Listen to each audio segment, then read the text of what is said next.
Welcome to the Deep Dive. Today we're taking a really fascinating look at the sources detailing the life, the organizational philosophy, and the global expansion of Dr. Steve Riggle and this movement called Grace International. Yeah, we've been digging into these sources, and they describe just an incredible journey. I mean, starting from a single church plant, right, in Houston, Texas. Ambitious even then. Oh, definitely. And growing into this worldwide denomination that's impacting millions, literally millions, across dozens of countries. And our mission here, it's more than just tracking the growth. We want to really uncover the specific strategy, the philosophy behind it all.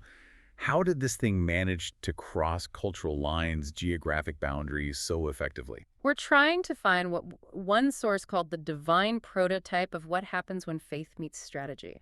I like that framing. Me too, it captures it. It really does. And Riggle himself, well, the sources place him born mid-20th century, grew up with, traditional values, apparently had an early spiritual sensitivity. But there was a key moment. Yeah, a really foundational one. A transformative experience in his late teens. It seems like that just set him on this path, gave him this urgent clarity. Pushed him towards formal theological education. Exactly. But also, crucially, towards practical ministry. And from the get-go, it seems, with a focus on global reach. Okay, and here's the part that really jumped out at me from the sources, the bit we really need to unpack. This wasn't just, stamping out copies of an American church model overseas. Not at all. The sources show this model actually intentionally reverse the traditional way global missions work. The center sending people out to the edges. Right, a center-periphery model. He flipped it.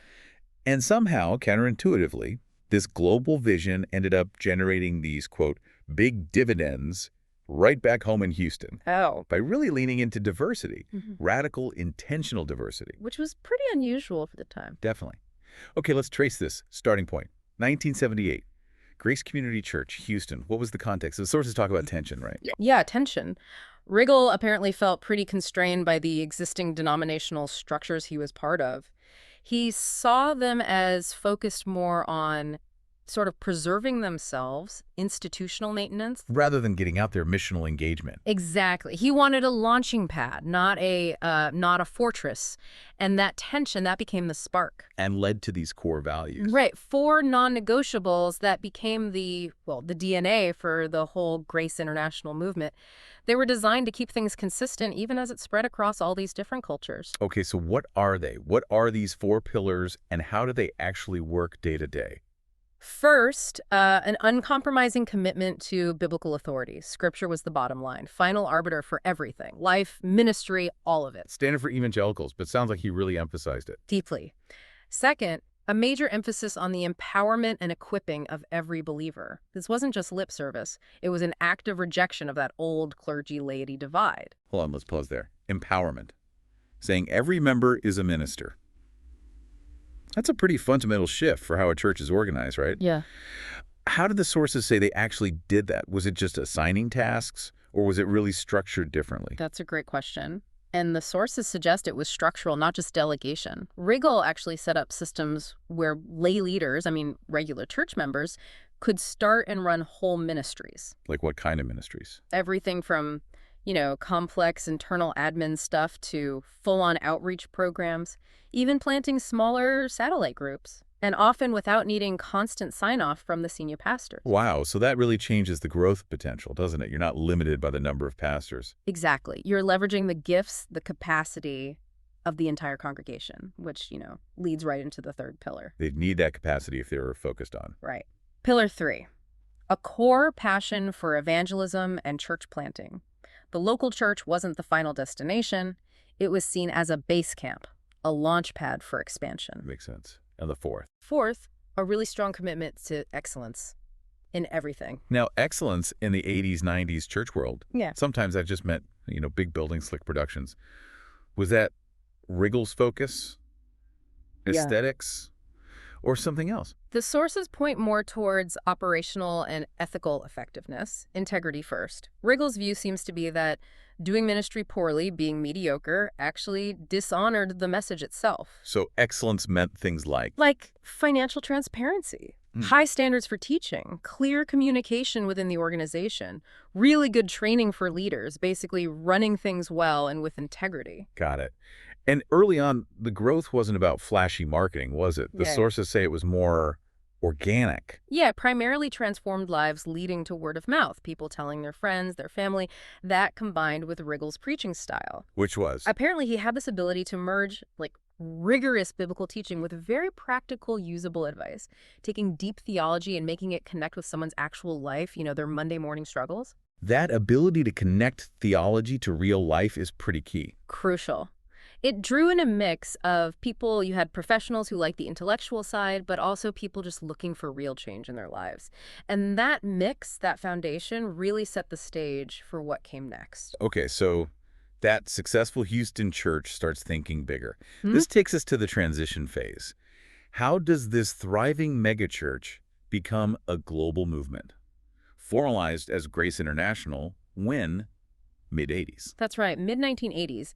Riggle basically recognized that the dissatisfaction he'd felt with the old structures, well, he wasn't alone. There were pastors and leaders globally who were hungry for something different. An alternative. Yeah. So Grace International was deliberately designed not like a traditional top-down denomination, more like a family or maybe a network.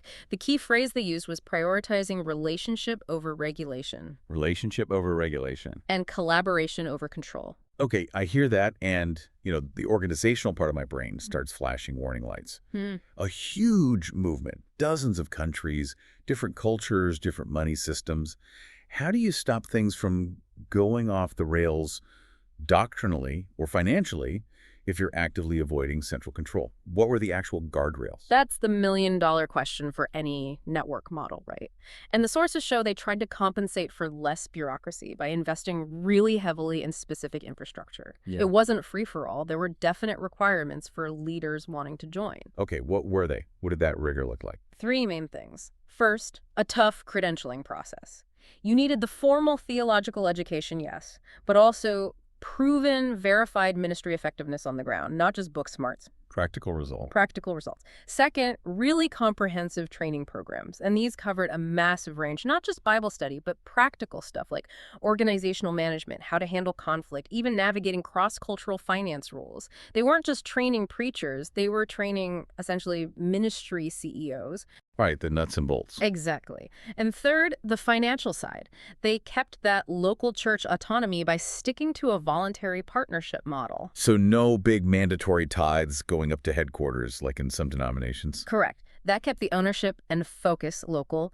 The money churches chose to contribute voluntarily went into supporting shared resources, the training platforms, international projects, things that benefited the whole network. So you had autonomy, but balanced by accountability through that credentialing and, importantly, those relational connections. Okay, makes sense. Now, quickly, the theology. Broadly evangelical, you said, but what gave it its specific flavor? Well, it's definitely defined by a charismatic continuationist theology. They believe the spiritual gifts mentioned in the Bible are still active today. Like speaking in tongues, prophecy, healing. Yes, those kinds of things. But Riggle apparently always put a huge emphasis on balance, exercising gifts in love, and keeping everything under the authority of Scripture, trying hard to avoid the excesses you sometimes see. Okay, but what about strategically? Was there a theological angle that really drove the method? Yes, and this is maybe more crucial for understanding the strategy. Their marketplace theology. The idea that work outside the church, secular work, has spiritual value. Yeah. Rejecting that sacred secular split. Exactly. It powerfully affirms the spiritual significance of all work done for God's glory. The message was, if you're a business owner, a teacher, an engineer, and you're doing your work excellently for God, that is sacred work, just as much as being a pastor. And that has huge implications. Huge. It basically unleashed this army of professionals within the church to use their specific skills, their networks, their expertise to advance the movement, especially globally.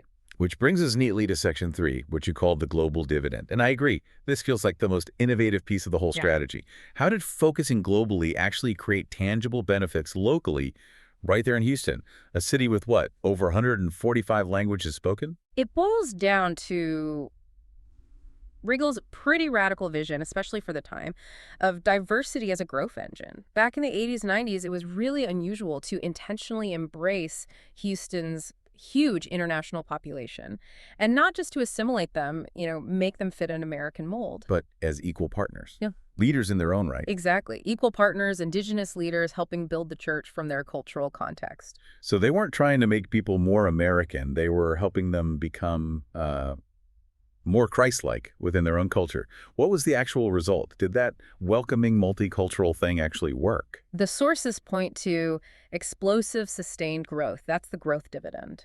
This approach created a real multiplication effect. Think about it. If a family from Angola or Vietnam or Nigeria felt genuinely welcomed, valued, empowered. They become the best possible ambassadors to their own communities. Precisely.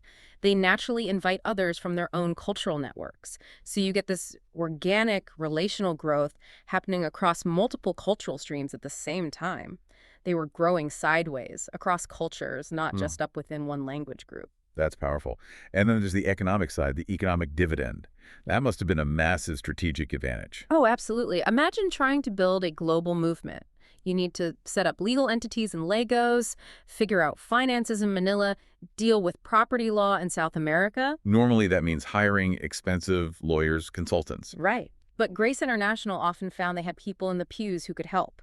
Attorneys specializing in international law, professionals working in global energy or tech, experts in cross-cultural business, all part of the church, committed to the mission. Wow. That's like having immediate, basically free access to top-tier professional talent other organizations would spend millions on. It's a huge competitive advantage, organizationally speaking.